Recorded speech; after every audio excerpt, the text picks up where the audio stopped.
Asahi is a pathetic loner who got depressed after losing his childhood crush. However, when his dad sees him grieving, he drops 5 freaky shotties into his lap, and he starts clapping all of them on his way through grief therapy. Asahi, let's do it. It all starts when Asahi wakes up in his room and gets ready for school. That's when he watches a fortune-telling program on TV, and it predicts he's going to have 5 weird encounters today. Suddenly, he realizes he is late for school and rushes out, only to bump into a 4-eyed baddie, who immediately gives him a glimpse of her cookie. She quickly gets up, visibly embarrassed and apologetic, before rushing off again. However, she leaves her undie behind, so Asahi picks it up as spoils of war and rushes to the station. Once he boards an empty train, a girl runs in last minute and sits beside him, and he knows she's freaky because she's got green hair. Soon enough, she falls asleep and starts cuddling with him, and when he tries to get her off, he ends up getting a hand-on with her milk packs. He quickly runs out and takes the stairs down, only to get jumped by another baddie, who uses his nose as her personal chair. This gets the guy all bricked up, so she cracks his coconuts before running off. Soon after, he runs into a cleaning robot holding a pair of plot armor, and as he grabs it, another girl comes running in and accuses him of stealing it. Before he can explain himself, the robot starts snatching the girl's undies, causing her to run off. As he continues forward, he runs into a stray dog playing with a student and decides to walk away. When he realizes he's late for class, he sneaks into the back seat with the help of his friend Yoshino. That's when he sees that he is surrounded by all the freaky shotties he had the misfortune of meeting earlier, so he turns his face towards the wall to avoid them. These girls are Aoi, Amelia, Ilya, Karin, and the homeroom teacher, Bai. When Bai notices that Asahi has sneaked into the class, she asks him to turn around, which allows all the girls to recognize him, earning him a slap in the face. After class, with a slap imprinted on his face, he hangs out with Yoshio, who asks what he did to get beaten up on the first day. When Asahi tells him, Yoshio gets jealous and wishes he were in his place instead. Meanwhile, in the locker room, the girls talk smack about Asahi, but Aoi believes that the incidents that happened that morning were not Asahi's fault. During sports class, Yoshio tells Asahi that he did a background check on the girls who beat him up, and the most noteworthy part is that Ilya is actually a boy. Later, as Asahi walks to his locker, he finds a note inside, inviting him to meet under the cherry tree after school. As he runs through the halls, he almost bumps into Aoi again, who asks him if he happened to pick something of hers from this morning. Asahi tries to pull her undies out of his pocket, but accidentally grabs Amelia's plot armor, which earns him another slap on the face. After that, he runs into Karin looking to buy a snack, but the cafeteria is closed. That's when he pulls out a banana from his pocket, telling him that it has been in his pocket all day. Karin then realizes that he wasn't bricked up earlier and gets super embarrassed. As Asahi gets up to leave, she gets all red and thanks him for the banana. When he steps out to buy a drink, he finds Ilya being chased by dogs again and generously offers his own cake to save him from more pounding. After he returns to the halls, he runs into the homeroom teacher, Bai, who notices he's bitten and drags him into the nurse's room. She then apologizes for what happened on the train, and that's when Amelia walks into the room. Bai asks if she needs any help, but when she says she's fine on her own, the teacher leaves the room. Seeing the damsel in distress, Asahi asks Amelia to show where it hurts, but she reveals her melons are chafing without her plot armor. When he pulls it out, she immediately snatches it and says she knows he didn't steal it, and she was just angry in the moment. She then asks him to skedaddle because she has to put it on, and as he leaves the room, she apologizes for what happened earlier. After the school ends, Asahi heads to the cherry tree behind the school and learns that Aoi is the one who wrote that letter. As he pulls out her undies from his pocket, Aoi reveals she is in love with him, which leaves the guy stunned. Just then, a gust of wind sends her undies in the air. In reality, Asahi didn't hear a word she said and was stunned because the wind blew up her skirt and gave him a good view of her chamber of secrets. Aoi fails to grasp the situation and keeps yapping about love until he points out that she's going commando. When Asahi starts to think she has a kink for it, she starts to panic and explains that it is not the case. However, the Asahi keeps focusing on her undies that are stuck in the tree, causing her to run off in embarrassment. Later, as he walks back, he reflects on Aoi's confession, but suddenly gets startled by Ilya. As they sit together, Asahi asks if he has anything to say, but Ilya says he's not sure how to say it. Asahi says he ain't got time for this and begins walking away, and Ilya suddenly says he's in love with him. Asahi tells him to see a therapist, but Ilya says he's been feeling it ever since he saved him from the dogs. Before it can get any further, Bai arrives in a hurry and drags Asahi with her into a dark alley. When they stop, she says she doesn't have time to explain and suddenly starts biting his neck, leaving him stunned. Some strange men pass by the alley and assume they're a nasty couple, so they leave them alone. After they're gone, Asahi drops to his knees like a certified virgin and asks what's going on. Bai reveals someone is trying to slap her kitty, and since she's been hiding from him, he sent men to search for her. She then apologizes for putting him into this situation, and before he can react, she says she is in love with him. Asahi gets nervous and starts backing off, but when she tempts him with her big juicy melons, he gets cold feet and runs off like a wussy. As he's running away, Karen spots him and suddenly jumps on him in a wedding dress, but he dodges her like an expert virgin and continues running. As she keeps following her, Asahi pretends not to know her until he asks him to look around. That's when he sees that she's a famous model and her face is plastered on all the billboards. Asahi assumes the wedding dress is for a photo shoot, but she says it's for her actual wedding and she's getting married to Asahi.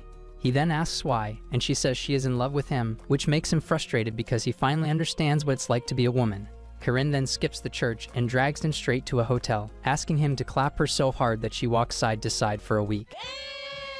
Asahi reminds her that she's skipping a few steps and asks her to at least say her vows first. He then places his hand on her cheek and asks her to close her eyes so he can kiss her, but when she does, he disappears faster than your dad when you were born. As he reflects on his weird day, he runs into Emilia wearing a mask and asking students to sign a form for her. Asahi grabs the form and is about to sign it until he realizes she's tricking him into signing a marriage certificate. He gets annoyed and says he isn't ready to marry, but Emilia tells him he won't mind after he wakes up next to a throat goat. As he walks away, the cleaning robot from earlier arrives again and snatches her smelly plot armor, allowing Asahi to walk away freely. Once he returns home, finally ready to catch a break, he is greeted by all 5 of them inside his house. Not wanting anything to do with them, Asahi leaves the house, but Aoi grabs his hand and drags him in. Once inside, he hears a message from his father, telling him that all 5 of these girls are his potential brides, and one of them is a guy in case Asahi plays for the other team. He also learns that he will be living with them from now on, and he can choose whoever he likes as his bride. After the message ends, they all start arguing over who gets to ride his train until he gets upset and screams at them. As they settle down, he asks them to leave the house because his father arranged it all without consulting him, and he wants no part in this. The girls say it is rude to kick them out, especially since they have nowhere to go, but Asahi tells them to just book a hotel. He also says there aren't enough rooms in his house, only to learn that his dad paid to build a whole new sector of his house while he was gone. He then finds a new excuse, saying he, as a guy, shouldn't be living with so many girls, but they argue they are his potential brides, so it's all good. They also say they don't mind if he wants to clap them, but Asahi continues to be persistent. In the end, the girls beg him to reconsider and even cook him elaborate meals to change his mind. As they sit down to eat, all of them start fighting over who gets to feed him, causing him to scream in frustration. Afterward, while the whole bride squad does dishes, Aoi brings Asahi tea and sits close to him. She then thanks him for not kicking them out, but the guy is too focused on her peaches to pay attention to what she's saying. Just then, Ilya arrives with banana pudding and sits next to him, trying to feed him with his own hands. However, Asahi gets bricked up and decides to goon in the shower. Karen decides to join him, hoping she can get some vitamin, but Asahi kicks her out. He then notices Emilia hiding in the bathtub and tells her to get out. When she gets out, Asahi covers his eyes because she has her whole stock on display, but she says she doesn't mind if he sees her products. Annoyed by the shenanigans, Asahi dresses up again and heads to his room, checking all the nooks and crannies before hitting the bed. Just as he lies down, he opens his eyes and sees Bai stuck to the roof like Spider-Woman, which startles him. He then gathers all 5 of them and scolds them for making his life miserable. He then asks them to leave, but they say they have nowhere to go, so Asahi decides to leave instead. Once outside, he stands by the stairs under the cherry tree, wondering what to do next. That's when Aoi finds him and calmly reveals that all of them were eager to see what kind of person he was before they met him. She admits that because of their passion, they all went too far to show him affection and asks him to come home. She also says she will take all of them and leave, but Asahi realizes he'll be a horrible person if he does that, so he tells her that they can stay with him as long as they stay out of her way. Suddenly, Aoi is hit with a memory she doesn't recognize, which makes her cry, but she wipes her tears and asks him to come home. Meanwhile, the bride squad is all packed up and ready to leave, but Asahi arrives and tells them they can stay here if they stay within their limits. A few days later, Asahi wakes up to find someone under his sheets, despite the fact that he has a dozen locks on his door. As he lifts the blankets, he sees Emilia trying to take his toe print to legalize their marriage.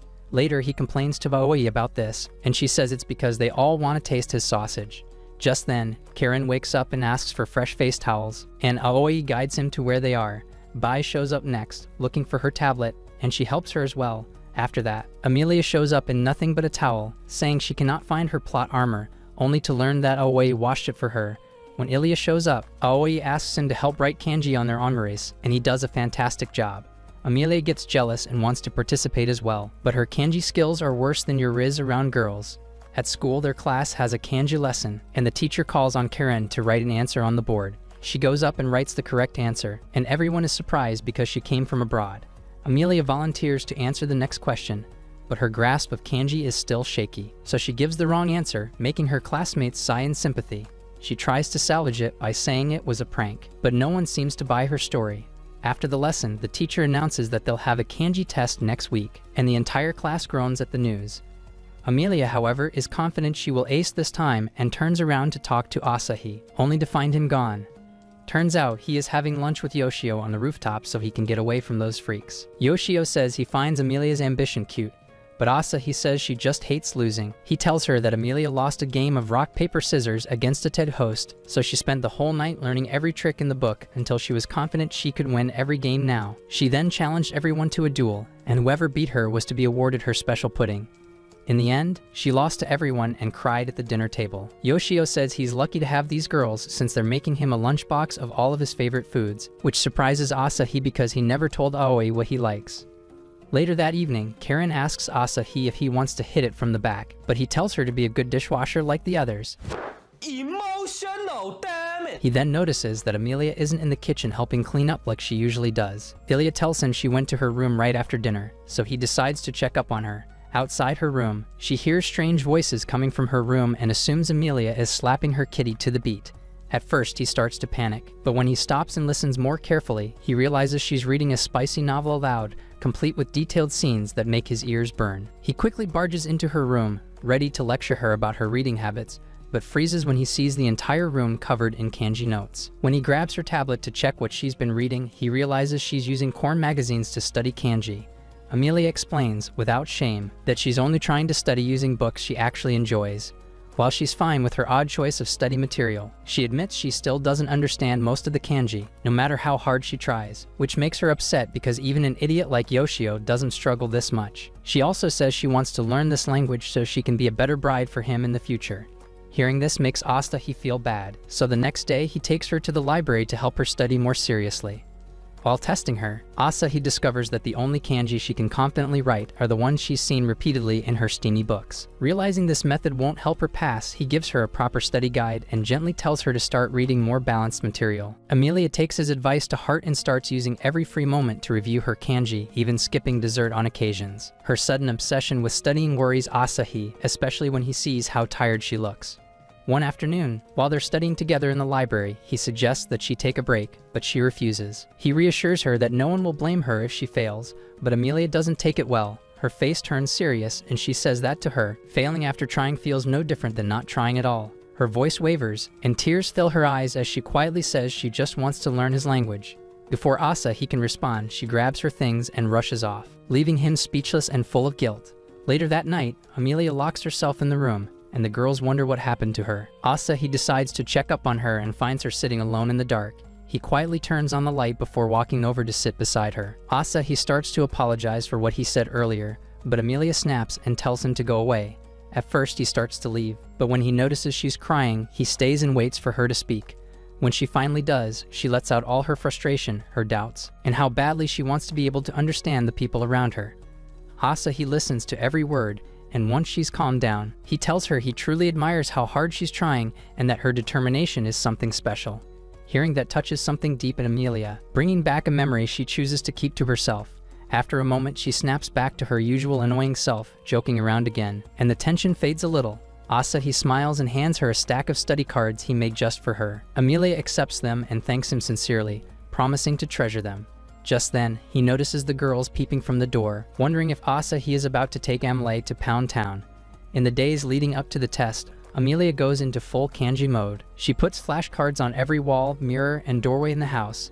Everyone in the house starts helping her cram last-minute kanji, quizzing her while cooking or doing chores. Even though the pressure is high, she keeps pushing through with a smile on her face, excited to prove herself. Eventually, test day arrives, and the class quietly turns in their papers with mixed feelings. When the tests are finally returned, Amelia sees that her score is above average. She then sees the flashcards Asahi gave her, and her eyes light up with happy tears. Meanwhile, Yoshio tells Asahi that Emilia has changed a lot in the past few days, but he acts like he knows nothing. Just then, he sees a thank you note in kanji inside his lunchbox, which makes him smile. He then opens the lunchbox to see an onuris with his name written perfectly on top with a heart next to it, which makes Yoshio jealous. Some days later, Ilia is in the toilet when she has a flashback of his father telling her that even though she is actually a girl, she must live as a boy. Just then, Asahi casually opens the door, spots her inside, and apologizes before closing it again, which leaves her screaming.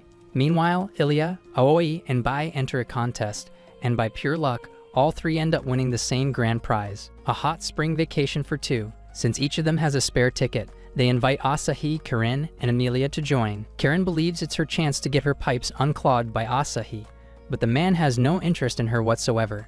When they arrive at the inn, the group gets a little uneasy because the building gives off creepy haunted house vibes. The mood doesn't improve when they meet the proprietress, who is tall, ugly, and has a piercing glare that sends chills down everyone's spine. Despite feeling nervous, the group forces a few awkward compliments about how nice the inn looks and tries to act normal. When it's time to assign rooms, Asahi politely asks if he and Ilia can share since they're both guys, and he doesn't want to stay with the girls. The scary lady agrees, and the group heads off to get settled. Once inside, Ilia starts making excuses as to why she shouldn't be with him, but Asahi slaps her cakes and tells her it's all fine because he thinks she's a boy. Just then, Karin and Emilia show up in their room and invite them to play table tennis. The squad plays for some time, and Karin asks Bai to take a break since she's basically a granny. In response, Bai hits the ball so hard that it goes around the room a million times before knocking off Asahi's stumps. On top of that, it completely destroys Karin's dress, leaving her embarrassed. Later that night, everyone gathers for dinner, and the scary lady serves them a tengu platter. She reveals there is a rumor of a tengu living in the hot spring, and the girls finally realize why they have these red masks hung up on every wall. They discuss whether the rumor is real, but Karin refuses to believe in folktales. Later, the squad decides to relax in the hot springs. Inside the changing room, Ilia starts to panic because undressing in front of Asahi could expose that he's actually a girl. As she wonders what to do, Asahi smacks her cake again, and she turns around to see him flaunting his sausage. She asks him to cover up, but Asahi says they're fine since they're both boys and heads into the bath first. Left alone, Ilia searches the room for anything that can help her disguise herself and spots a tengu mask hanging on the wall. Soon after, she heads into the hot spring, tying the tengu mask around her waist and hiding it under the towel so she can pass off as a guy. As she steps into the water, Asahi is so intimidated by her 8-inch of Coctopus Prime that he offers to scrub Ilia's back to keep his eyes elsewhere. He asks why she's covering the top half of her body, and she says it's because she has a hairy and many chest. While he scrubs, he casually mentions how soft Ilia's skin feels, and she freezes, worried he's caught on to her secret. To save her skin, she stands right in his face and insists on scrubbing his back in return. While doing so, she accidentally presses the tengu mask against his back, and when he points it out, she starts to panic. She tells him that they should head into the sauna to deepen their manly bond. Meanwhile, the girls are chilling in the women's hot spring, and both Karin and Emilia put their ears against the wall to hear the ladies. Inside the sauna, Ilia is dying from the heat, but Asahi mistakes it as a challenge to see who lasts longer. Now she knows that leaving first might expose her identity, so she forces herself to stay. Meanwhile, the tengu mask heats up fast, making things even worse. Asahi sees steam practically radiating off of Ilia and assumes she's generating heat from her long sword, calling her the ultimate man before running out of the sauna in a dramatic sweat. Once he's gone, Ilia escapes too, needing to cool off in the open-air bath. While she's outside, a breeze suddenly lifts her towel and tosses it onto a tall rock. As she scrambles to retrieve it, she hears Asahi approaching again. Thinking fast, she puts on the tengu mask and hides behind the rocks, pretending to be the spirit of the tengu. When Asahi steps out and sees the mask glowing in the moonlight, he freaks out and sprints back inside, convinced he just met a legendary spirit. Taking advantage of his absence, Ilia retrieves her towel and slips back into the indoor bath. When Asahi finds her there, he excitedly tells her about the tengu spirit he just saw. Ilia does her best to act surprised, but while turning around, she slips on a bar of soap left on the floor and hits her head, knocking herself out cold. Later, Ilia wakes up in bed, groggy but okay. Asahi sits beside her, apologizing for everything, especially the way he treated her back when he believed she was a boy. Then, gently, he asks why she kept her true identity hidden.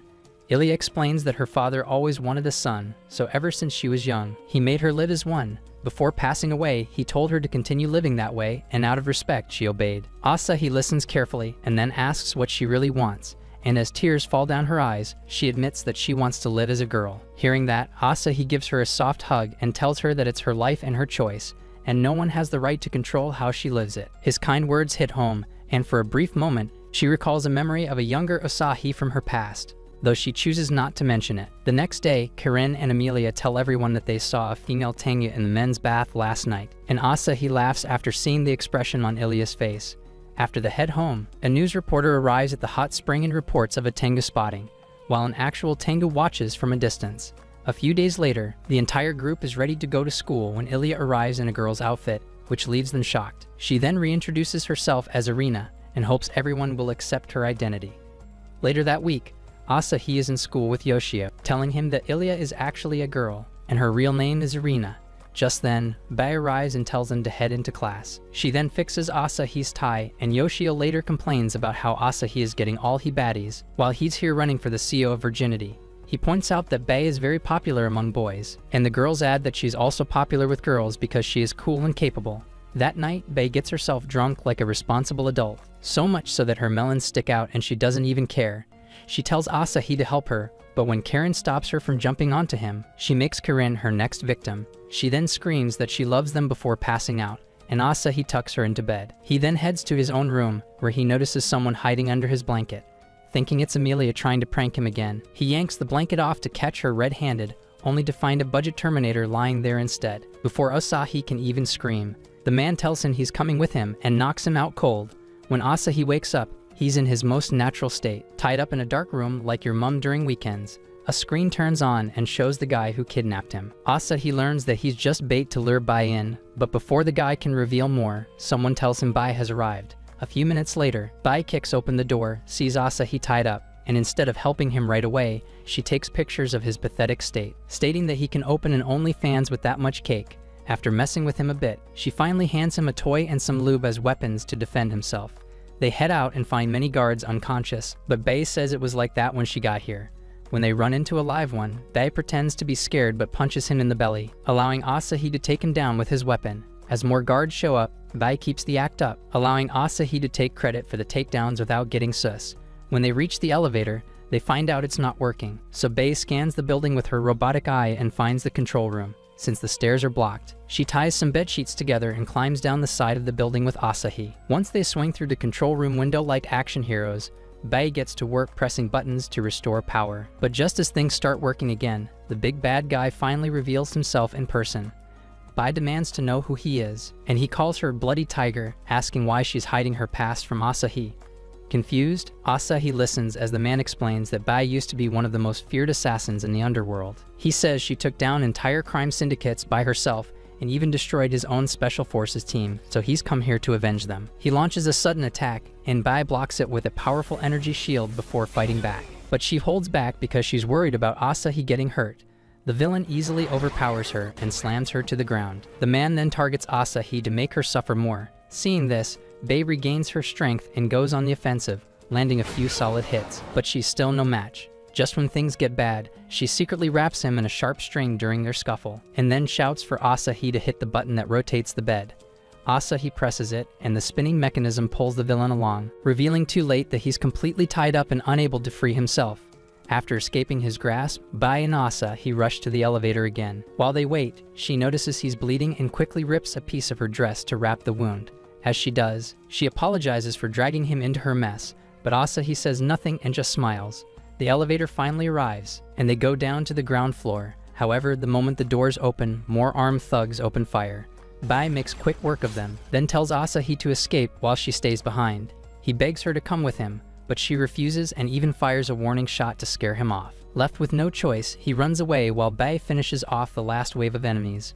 Once the fight is over, Bai walks outside and finally allows herself to cry, but her moment of peace is cut short when the muscle freak jumps down from the window above. Now looking more machine than man, he grabs her neck and lifts her off the ground, and she struggles to breathe. Just as it looks like she's done for, a fire extinguisher slams into the guy's hand, and it comes from Asahi.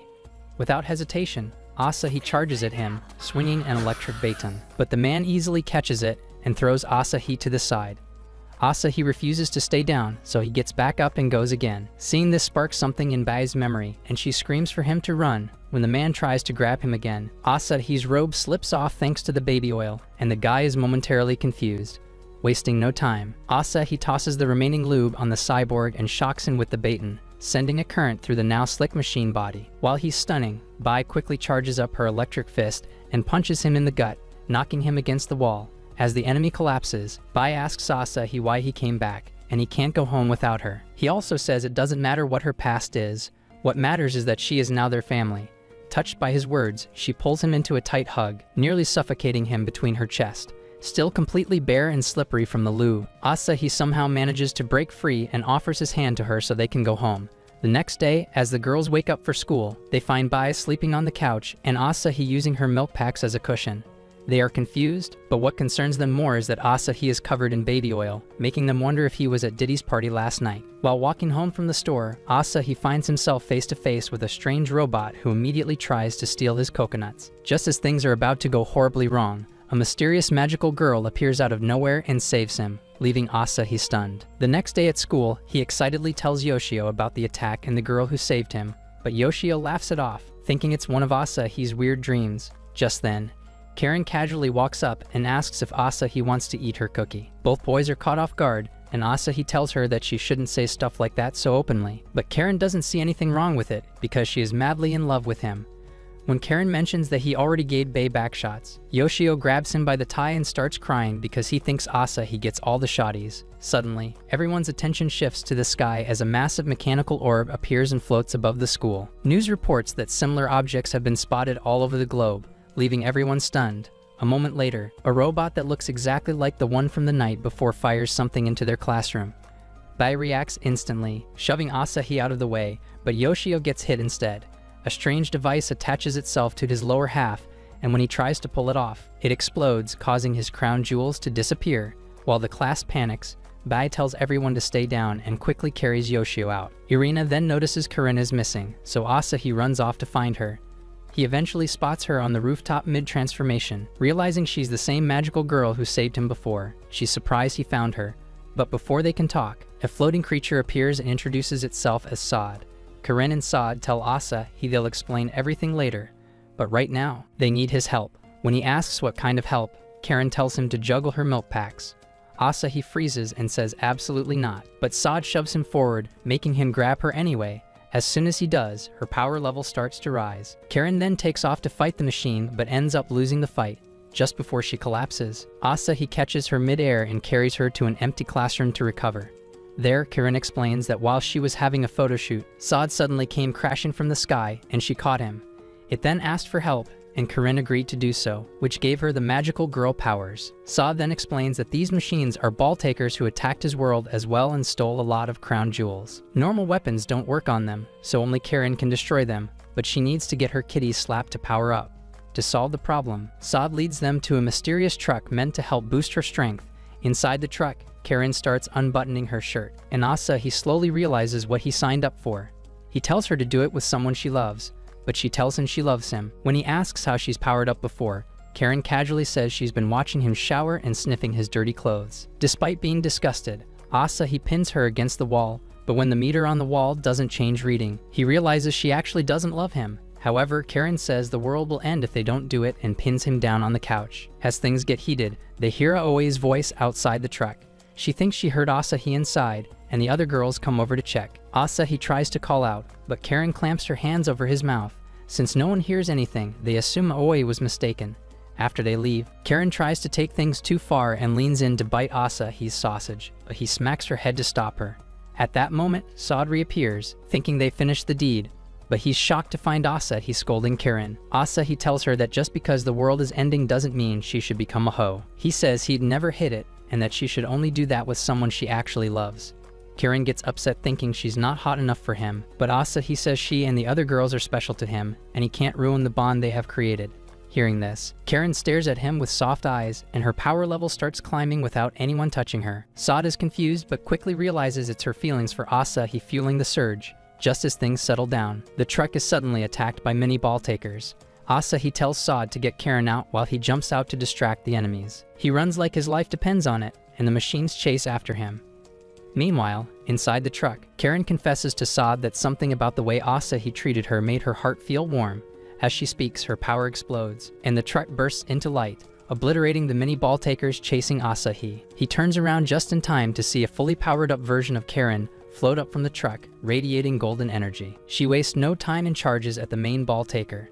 The battle is intense, and even with her power boost, she begins to struggle. But just when it looks like she might lose, Asahi jumps in and grabs her staff to help her push back.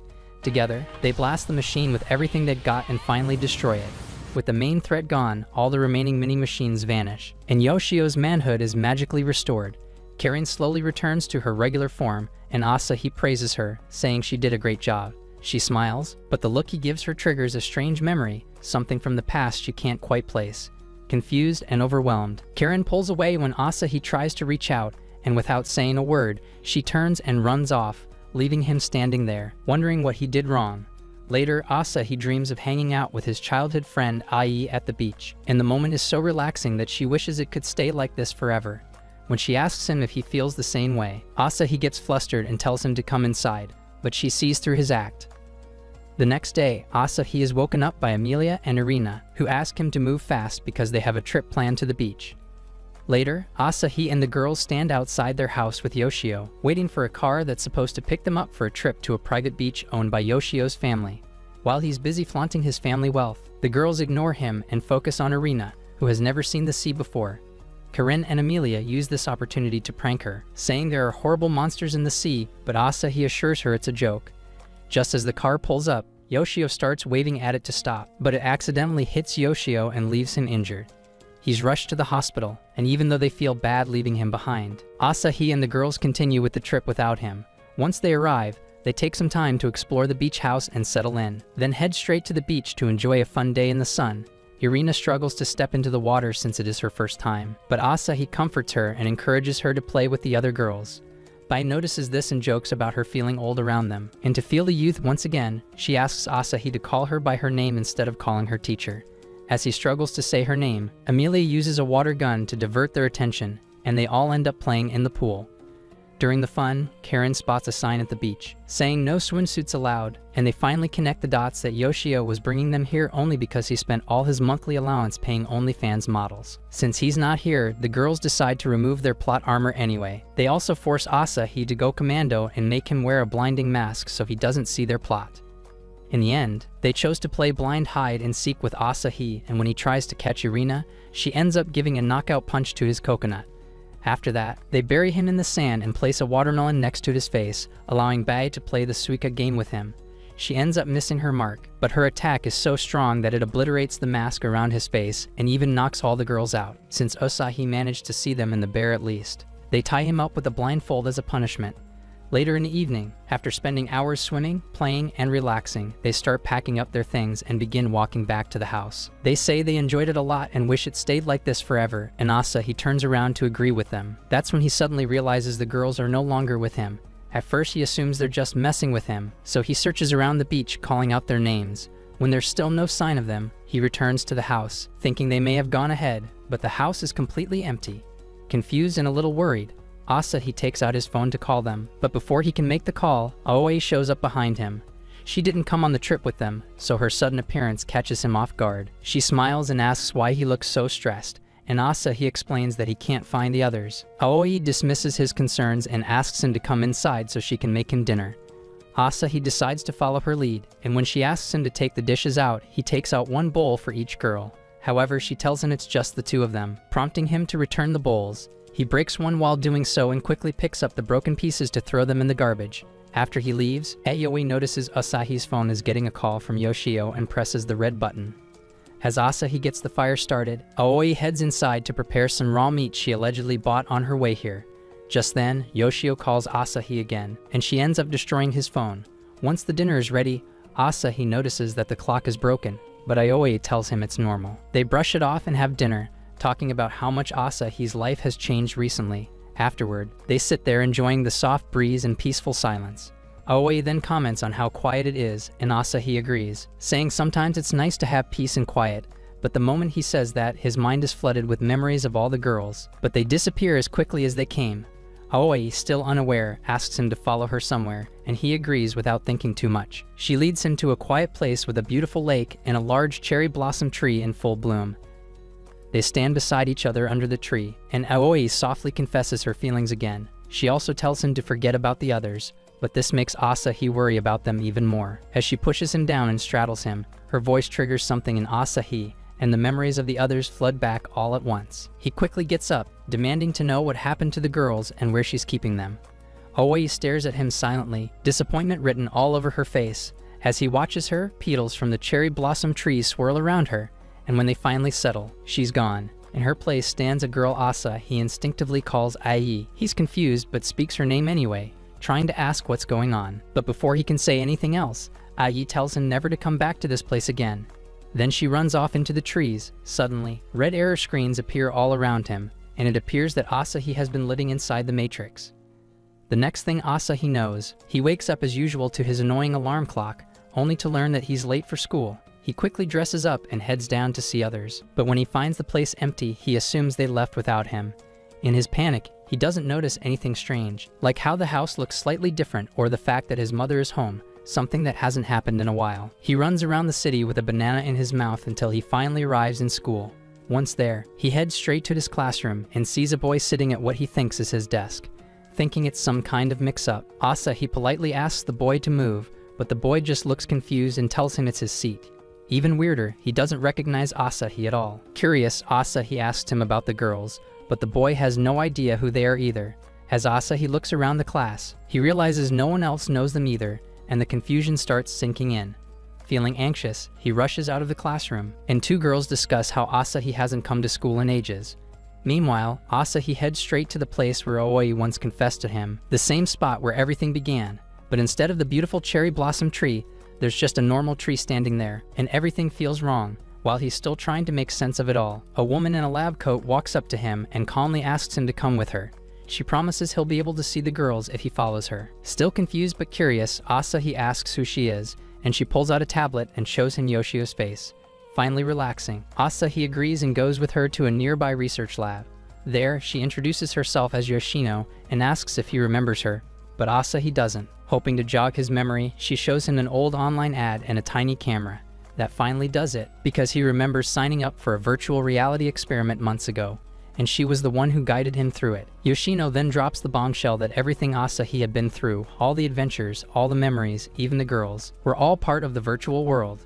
At first, Asahi refuses to believe her and starts laughing. He argues that what he experienced was way too real to be fake because they felt emotions, and he could even touch them. But Yoshino explains that the girls were part of a very advanced AI created to interact with him inside the simulation. He is frustrated that he wasted months of his life playing around with Verchix, but Yoshino explains that it only looked like months when in reality he has only been in the VAR for just one day. She then yaps about the importance of AI and how it can grow by understanding human emotions. This new type of AI is called artificial omniscient intelligence, but since it needs more data to be perfected, which is why they're conducting experiments, like the one Asahi was part of.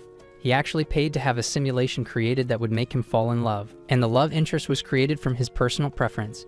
She adds that she had been monitoring him all along while disguised as Yoshio. She also explains that since the girls were AI, they were very weird in the beginning, but slowly adapted to a more human approach once they spent more time with them. Asahi managed to produce extraordinary results until Yoshio was hit by a car, and she was forcefully logged out.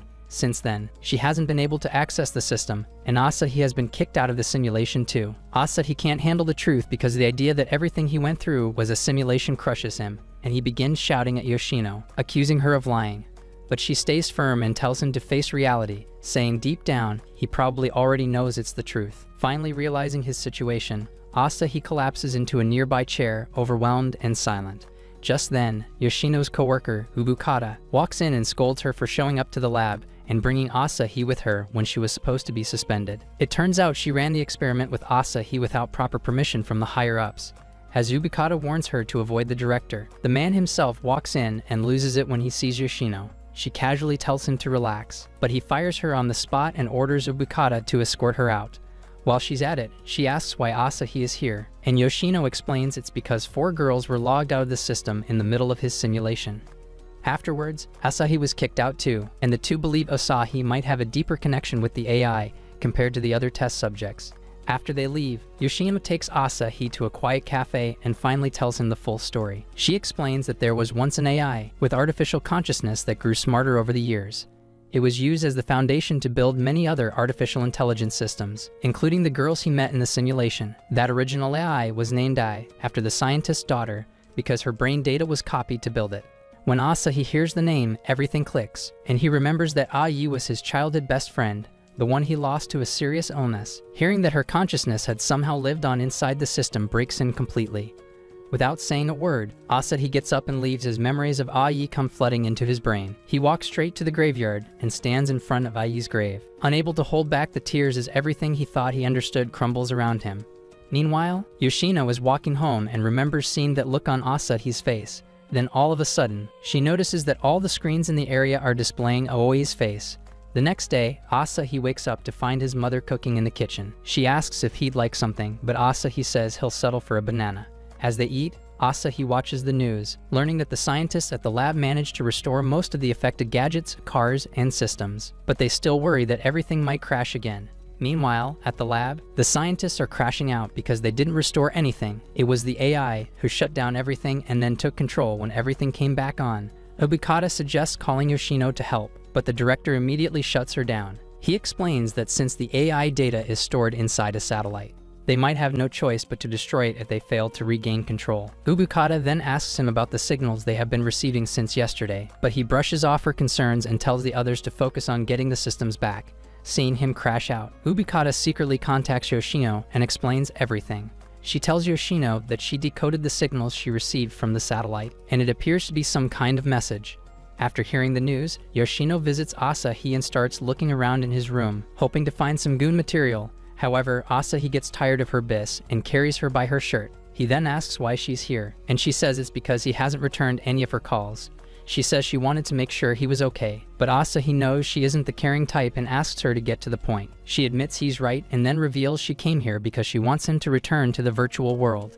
Before she can explain further, Asahi crashes out and explains that he has been crushed ever since he learned that Ai has been reincarnated into an artificial intelligence. Once he stops talking, she tells him she's certain Aoi is the cause of the system-wide failure and that Ai's consciousness, which had been buried deep inside her, was awakened after spending more time with him. She explains that the clash between Aoi and Ai's personalities is what triggered Aoi to go out of control. When Asahi hesitates to believe her, she tells him about the satellite that Aoi has taken over and how all their efforts to reclaim it have failed. She says the only person who can reclaim it is Asahi, which leaves him confused. She then adds that the satellite recently sent a message that simply said, "I want to see you," and she's convinced the message is meant for Asahi. Before he can respond, his talking clock starts bouncing wildly around the room and projects a moving image on the wall. The screen flickers at first, showing pixelated versions of Bai, Kirin, Irina, and Amelia, but Amelia quickly fixes the resolution so their real forms appear. The girls excitedly tell Asahi how much they miss him, completely ignoring Yoshino in the process. When Yoshino finally speaks up and asks where they are, the girls explain that Amelia sensed something was wrong right before Aoi forcefully logged them out of the system. Thinking fast, Karen used her magical girl powers to transport them to a hidden part of the virtual world where Aoi couldn't find them. They all start arguing as Normlon who takes the credit for saving them until Amelia reminds them that they are on a timer. They all beg Asahi to return, saying he's the only one who can stop Aoi before things get worse. They explain that Aoi has been struggling with emotions all this time, and Karen is upset with her because she could have talked to them. However, Irina adds that it was their own fault for not seeing her struggles, which makes Yoshino wonder what caused her to feel this way. The girls joke around that it's obvious why, but then they turn their attention to Asahi and beg him to return because they miss him. Just then, Yoshino's phone rings, and Obokata informs her that the higher-ups have made the final decision to destroy the satellite. Right after the call ends, the projection disappears, the room goes dark, and a loud crash echoes outside. Power cuts out across the neighborhood, and Yoshino turns to Asahi, warning him that Aoi is responsible for this. She urges him to come with her so she can send him back into the virtual world, but Asahi refuses. Yoshino tries to convince him by bringing up the Eraser program, which will permanently delete all the data inside the satellite. Still, he says no, unsure if he can face Aoi again. In the end, she leaves alone, determined to stop the collapse on her own if she has to. As she leaves, Asahi sits in his darkened room thinking. His mind drifts back to a moment when he once asked Ai what she'd do if she had the chance to see someone she lost. Even if it was just for a moment, she had said she lost her mother when she was very young, but she would still see her and thank her for giving birth to her.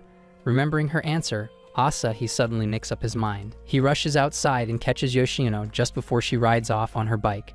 Without saying much, he jumps on behind her, and she takes him to the beach villa, which is also Ai's late father's lab, which only she can access now. Once inside, Yoshino explains that Ai's father became depressed after she died, so he sold his old lab and shut himself up here to create that AI, in his daughter's image. However, he's dead now, and Yoshino takes care of this lab to preserve his legacy. Asahi asks if she knew about him and Ai before, but she says she had no idea, and she came only after learned about the issues. He then asks why she continued the experiment, and Yoshino recalls a conversation with Aoi, who told her she wants to experience what it feels like to fall in love. She said she heard love changes the way people see the world around them, and Yoshino finally realizes Aoi crashed out because she is in love.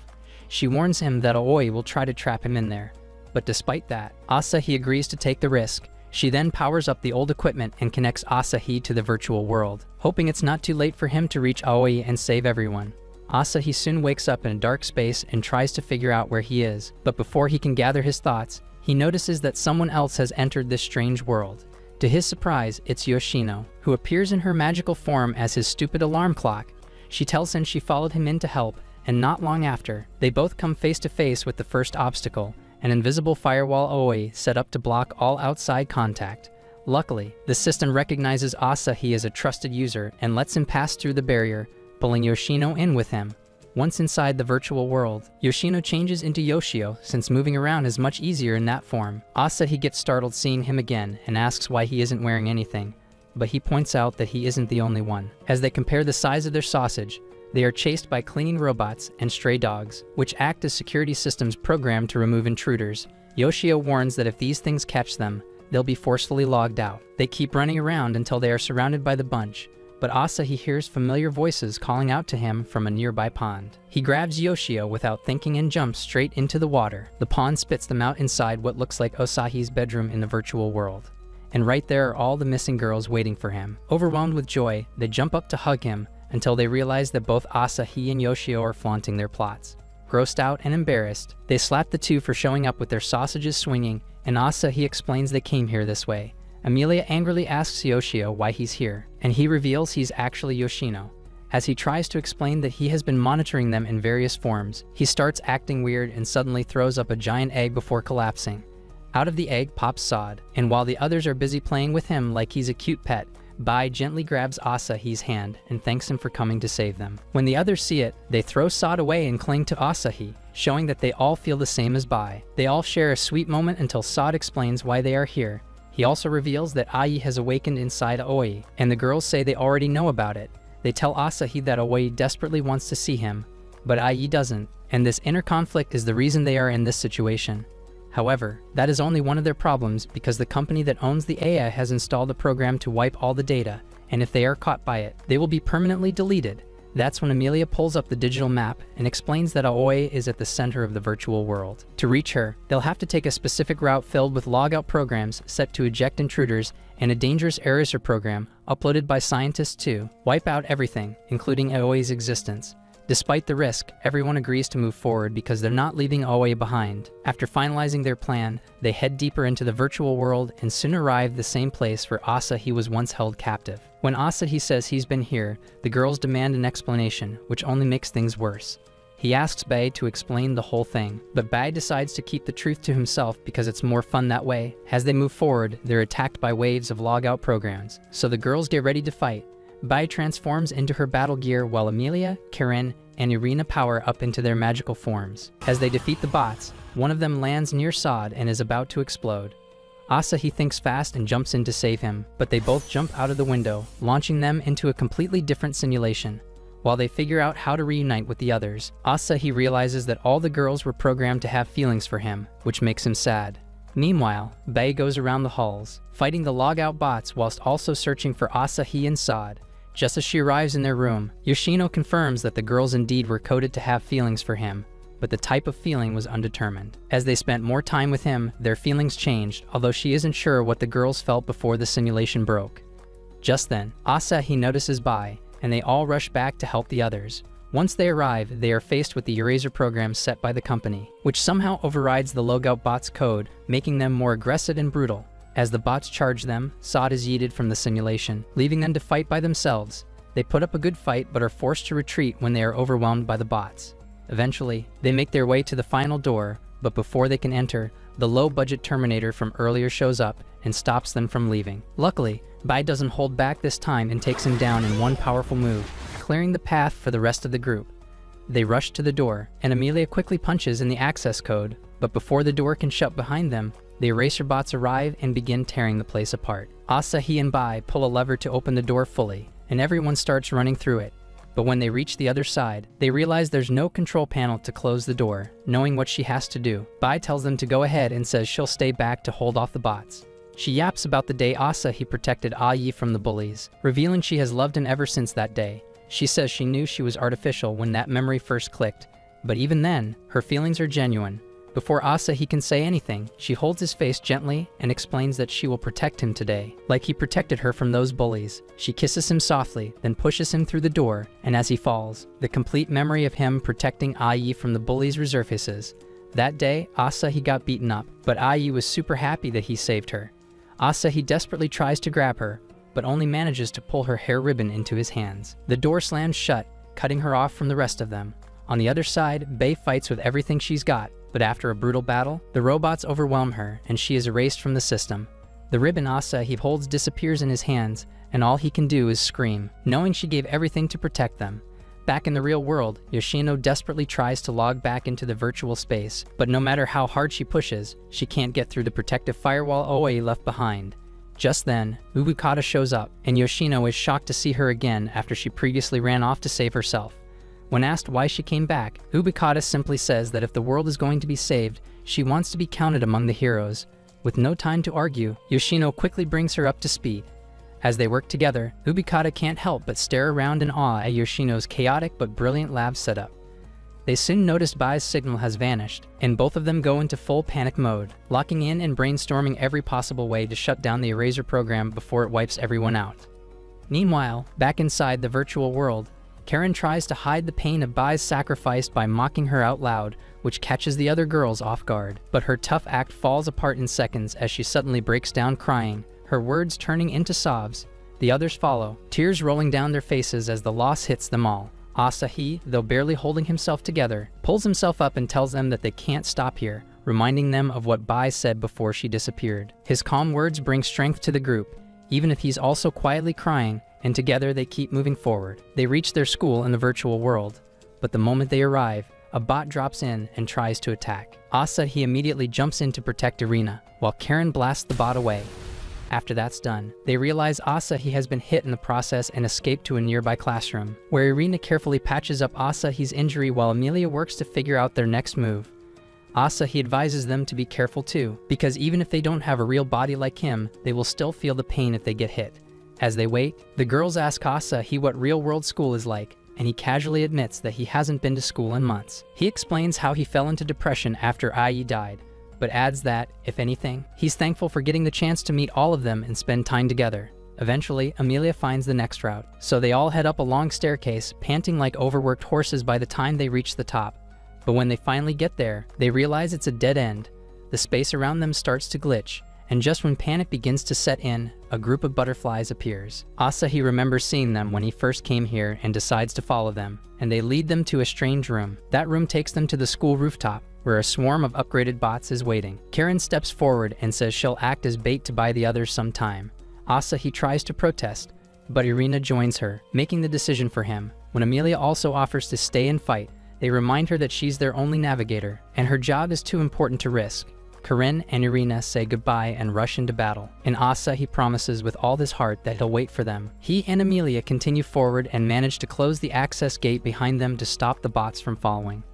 After that, they sprint through the virtual library and into a hidden elevator, where Amelia thanks Asahi for the time he helped her power through during the kanji exam.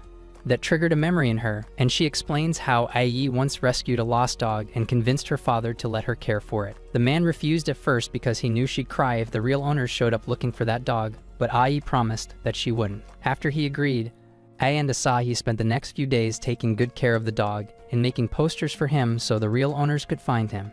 Weeks later, they found its rightful owner, and even though it broke her heart, Ai let the dog go. Asahi had patted her head and told her she'd done a kind thing, which allowed her to cry her heart out. Amelia says that moment helped her realize what love felt like, and she was reborn that day. At the same time, Karen and Irina, exhausted from all the memories, start sharing memories of Ai from when they were just data fragments.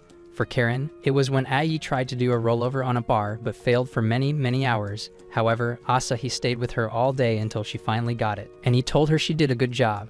For Irina, it was when her father was late for her birthday due to some urgent work, so she ran off and hid in the slide. Even though it was raining, Asahi showed up with an umbrella and gently asked her to come home. When she refused, he sat beside her and put his arm around her to keep her warm, which made her realize how much she loves him. As the girls talk, Karen says she really wanted Asahi to kiss her before she was deleted, but now they're at the end, and she's going to have to move on from that thought. Just as more bots show up, the girls, thoughts still calm, realize they might not make it and send one final coded message to Asahi.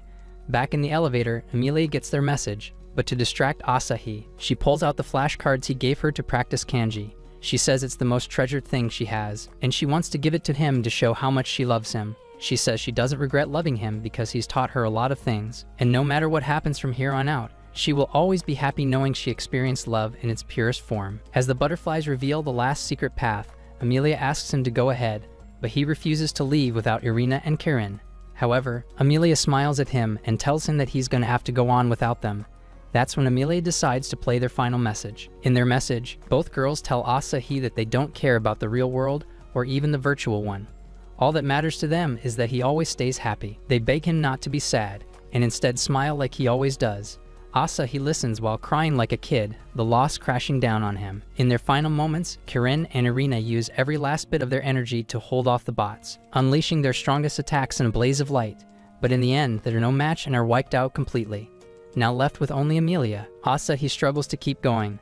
Amelia gently tells him how happy she is that they met, and with a soft kiss and a heartfelt goodbye, she sends him on the final path toward Aoi and Ai. Once he's gone, she turns around, stands her ground, and faces the eraser bots alone. Asahi then falls into a forest and sees the flashcards disappear from his hands, indicating that Amelia has been deleted as well. With tears in his eyes, he walks along a quiet forest path, following the trail until he reaches a peaceful beach where Aoi stands waiting. When she sees him, she immediately apologizes for everything that happened, but Asahi gently tells her he isn't angry. Instead, he asks her where Ai is, saying he wants to meet her one last time. Aoi says she's inside her and then pulls his head against her chest, allowing Ai's memories to flow into him. The first memory begins on a normal day, where Asahi and Ai meet after school, and she asks him to come shopping with her. They soon arrive at the mall, and while looking around, Asahi notices Ai staring at a necklace on display. He asks if she wants it, but she shyly says it's too expensive. Later, just before they leave, Asahi tells Ai he needs to use the restroom, but instead rushes off to buy the necklace in secret. When he returns, he gives it to her as an early Christmas present, and Ai is so happy that she asks him to help her put it on. Afterward, she thanks him with a big smile and says it's time to go home. But as she takes a step, she suddenly feels dizzy and leans her head on his shoulder for support.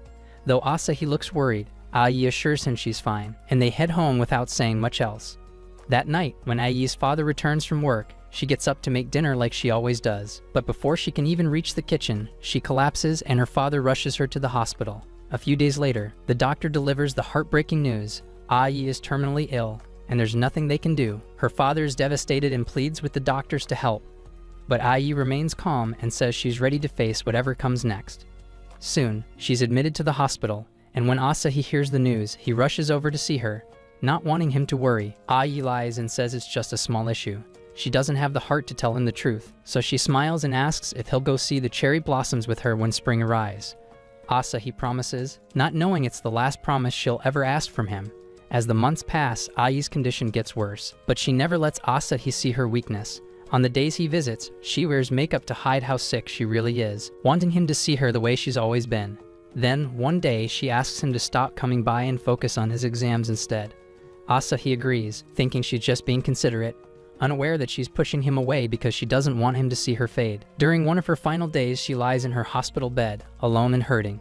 She picks up her phone to call Asahi, but changes her mind after watching an old video of him under a cherry blossom tree. Instead, she types a short message telling him how much she misses him and how excited she is to see the cherry blossoms together. As she types, Asahi appears in the memory, watching quietly from just outside the door. Aoi, who's guiding him through these memories, points toward the door and says Ai is waiting on the other side. Aoi apologizes for putting him through this, but he gently tells her he needed to see it with his own eyes. Before he leaves, Aoi tells him he's changed her world, and it is because of him that she understands what sadness and loneliness of being in love feel like. Asahi admits that the time he spent with all of them made him really happy, and with that he says his final goodbye to Aoi as well. Then, he walks through the door and finds Ai standing under a beautiful cherry blossom tree. She turns around with a smile, and Asahi runs in to take her in his arms. They hug tightly, holding onto each other like they never want to let go. When they pull apart, Ai tells him it's time for him to move on, because holding on to her memory will only bring him pain. However, Asahi begins recalling their old memories, and with tears in his eyes, he tells her it's impossible to forget her. He explains that she was always by his side, and every part of his life is filled with moments they shared.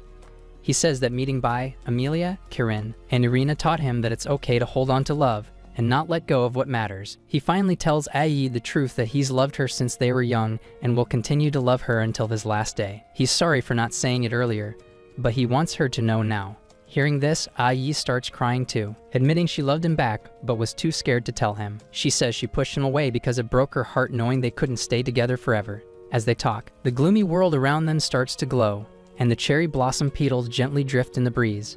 Asahi leans in and kisses Ai, holding her tightly while memories of their life flash through their minds. Slowly, Ai begins to fade, and just before she disappears, she gives Asahi the necklace he once gave her, saying she's happy her dream came true. At that moment, Asahi remembers when they were young, sitting on a tree branch, and Ai had whispered something in his ear before giving him a small kiss on the cheek. When Ai is gone, Asahi returns to the beach, where Aoi is waiting. She helps him back into the real world, where Yoshino greets him. Just then, she rushes to the balcony to see that the satellite holding all the data has crashed. Asahi comes out to see it too, but the girls remind him that his plot armor is missing. From there, life moves on, and Asahi finally gets admitted into college. He makes new friends and begins a peaceful life, but he never forgets everything that happened. One day, after hanging out with his classmates, he visits Ai's grave and quietly leaves a bouquet of flowers. When he returns home, he's surprised to see 4 large boxes sitting in his living room.